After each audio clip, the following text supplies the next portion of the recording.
Good morning and welcome to today's devotional. This morning we're going to talk about the topic of law in action. And it reminded me in my study and prep for this of this time when I was in a grocery store with my mother.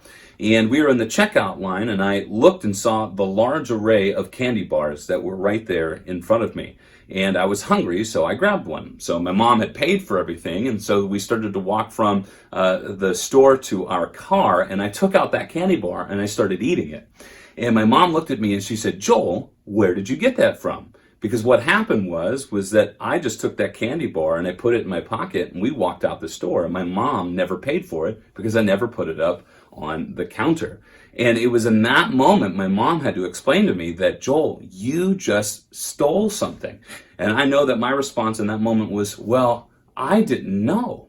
And so when we look at the law as Paul tries to teach us, the law does three things for us. The first one is that the law shows us where we are wrong. What's interesting, in Romans 7, Paul says, "How would I know what wrongdoing was without the law?" And so we look at what God clearly shows to us in Scripture and what he says about what he wants and desires for us, and we're no longer confused. We can no longer say, "Well, I didn't know that I wasn't supposed to dishonor my father and mother. I didn't know that I wasn't supposed to lie, cheat, and steal," because it's written right there for us in his law. And so we will be held accountable for those things.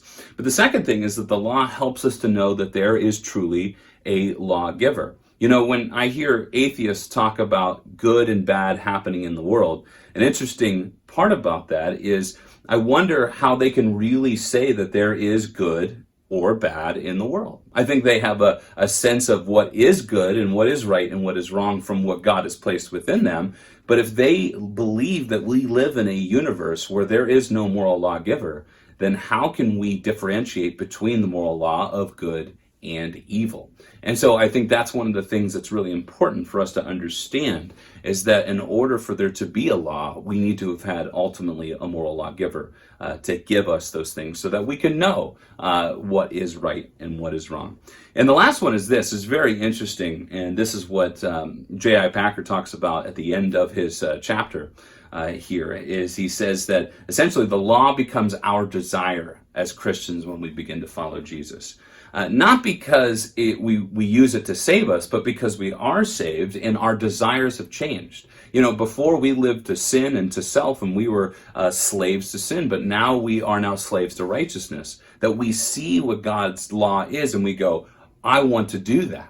And so also in Romans 7, if you read it, Paul has this concept of which we move from law to love. Now we get to love to live out the Lord's commands and his precepts and be obedient to those things because God has changed our heart towards them. Just as Jesus says, "As those who love me, they will keep my commandments." And so I hope that was helpful for you here this morning. Why don't you take a moment, think about some of the laws that God has laid out for you, and what are some that you're falling short on? And not in a sense that you need to be fearful that you're not right with the Lord, but a sense of, where do you need to grow in your law, in your love for the law that the Lord has given to us, the law to love your Lord, your God with all your heart, mind, soul, and strength, and to love your neighbor as yourself. And I hope this was helpful for you here this morning.